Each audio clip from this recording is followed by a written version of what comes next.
Hey guys, it's Caitlin from Blazing Wellness and welcome back to my garden series. Welcome to my garden center / laundry room. We have a lot of multifunctional rooms in this season of life, but that's okay. We're doing the best we can with what we've got. Speaking of what we've got, in this video, we're going to talk about all of the materials that you'll need to have a garden, starting with, pun intended, your seed starters. So you can start seeds in one of two ways that I'm aware of, and that is in pods or in starter soil. So last year I started my seeds in small pod trays with loose starter soil. And that was great. It worked well. The root systems developed really healthy and strong. I transplanted them fairly quickly, and if you followed me on social media last year, you saw my garden was incredibly successful. This year, I'm using these small pods like this. They're a lot easier to start the seeds with because all you do is wet them. They absorb the water and expand, and you stick the seed in the middle. Done.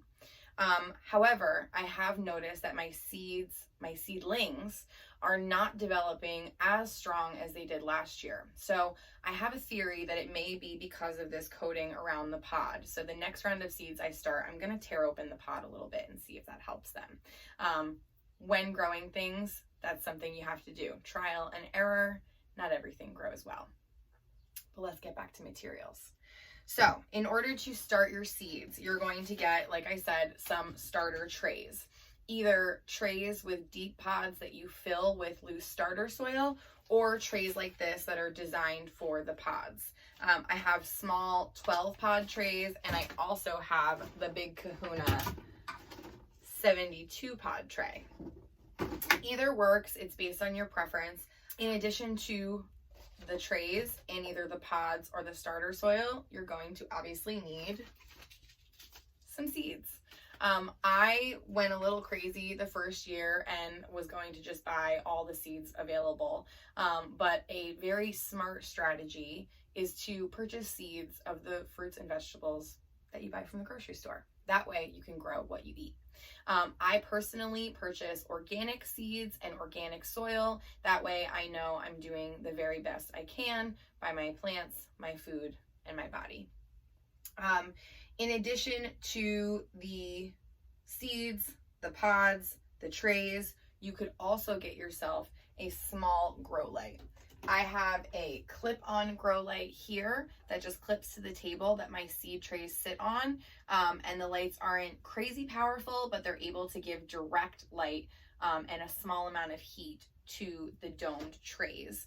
It's definitely a good thing to have if you don't have a lot of sunshine coming in a window where you can leave the trays to get warm and then to get direct sunlight. But if you do, you might not need to worry about something like this. Once your seeds have grown a little bit, you're going to need to transplant them. So you're going to also want to have some small transplant pots. This will give you the opportunity to take seedlings that have germinated before others outside and harden them for a while the other ones remain in the dome. Once your seedlings are big enough, you're going to plant them outside. So whether you have raised beds, pots, or you're growing in the ground, you're going to need some materials for out there as well. Let's head out to my garden and I'll show you what I mean. So as you can see, I grow my fruits and vegetables in raised beds. So the first thing that I needed to purchase was the wood. I went with pine planks. The gentleman at the lumber yard explained to me that while most people believe that cedar is the best, the quality of the cedar these days isn't what it used to be, so pine holds up just as well. So I needed to buy the right amount of length for 8-foot beds by 2-foot beds. Some people like wider beds, but this gave me an opportunity to reach both sides and walk around them in my garden space. In addition to the wood, if you're growing things that require a trellis like cucumbers or cantaloupes, you're going to need either a metal or a wooden trellis that you can very easily build yourself. And tomatoes and peppers like these cages for support as they get bigger. You're going to also need to purchase plenty of soil to fill the beds. I always err on the side of having more soil than you need. You can always find another place to use it, but you really should seriously overestimate the amount of soil you're going to buy. There are soil calculators online. If you know how large your beds are or the dimensions of the space that you need to fill, you can find a calculator online and they will tell you how many, I believe it is, cubic yards of soil you need to purchase. Some plants you're gonna wanna grow in plastic potters like the ones I have in the back. Don't mind the fact that my garden needs a serious weeding, but things like tomatoes and pepper plants grow fabulously in planters that you can move around, so you may wanna purchase some of those as well. In addition to the containers that you're going to grow your fruits and vegetables in, you're going to want to purchase yourself a quality hose, one that is long enough to reach wherever the water source is to your garden, because trust me, you do not want to keep filling up watering cans in order to hydrate these babies.